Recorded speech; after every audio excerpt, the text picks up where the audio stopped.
Kahapon po ay lumabas ang memorandum ni Pangulong Duterte na kanyang ipinagbawal ang mga cabinet secretary para dumalo sa Senate hearing na pinamumunuan ni Gordon. Ngayon, may legal question po dito. Ito ba ay in violation of the constitutional doctrine of separation of power and check and balance? Ano ba itong separation of power? Ang separation of power ay isang doktrina under sa Constitution kung saan ang tatlong sangay ng branches of government, the judiciary, the executive, and the legislative, ay may kanya-kanya pong function na hindi po pwedeng pakialaman ng ibang departamento o sangay. Kagaya ng mga justiciable question. Ang justiciable issue po ay maaring ang korte lamang po ang magresolba. Ang political question ay maari po itong pakialaman ng ating executive department. At ang Congress ay ang kanilang trabaho lamang ay ang pagpanukala ng batas para po ito ay i-execute ng executive department. So yun po ang separation of power. Ano naman po ba itong check and balance?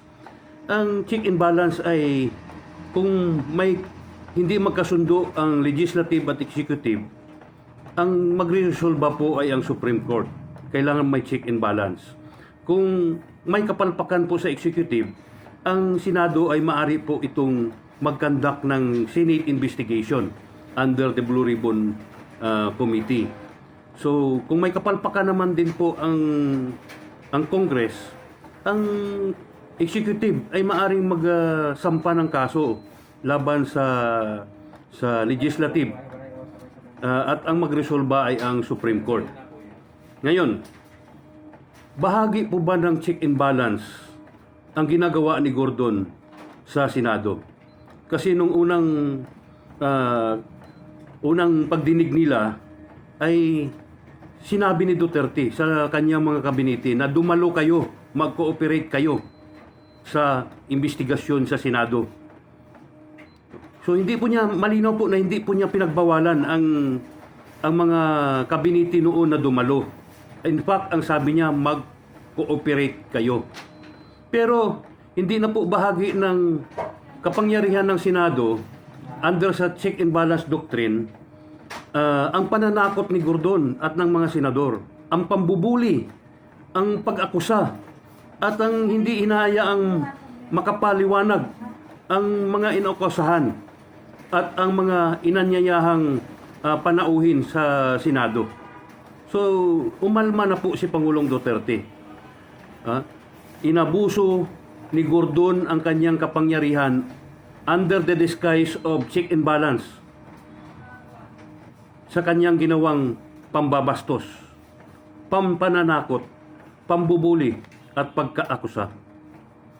So, itong estilo ni Gordon po ay maari po itong palagan ng ating presidente. Dahil sa pwedeng i-invoke ng presidente ang kanyang kapangyarihan under the separation of power. Hindi na po kasi check and balance ang ginagawa ni Gordon. Kasi ang tanging paraan lamang po na ang Senado ay conduct ng Blue Ribbon Committee investigation ay only in aid of legislation. Yan lamang po ang dahilan. Pero ang ginagawa ng Senado sa ngayon ay hindi po ito in aid of legislation. In aid po ito ng kanilang political ambition. Kasi po, alala na, puro po sila mga kandidato muli at tumatakbong senador o kung anuman, may tatakbong presidente, vice president, may senador. So, ang layunin po nito ay sirain si Pangulong Duterte dahil alam natin, napakalakas po ni Pangulong Duterte sa madla, sa masa at sa kabuang sambayan ng Pilipinas. So, tama po sa aking paningin, kahit pa umabot ito sa Supreme Court, ang kasong ito. Kung sa umpisa siguro sinabi ni Pangulong Duterte, I agree with you. Dahil po sa check and balance doctrine.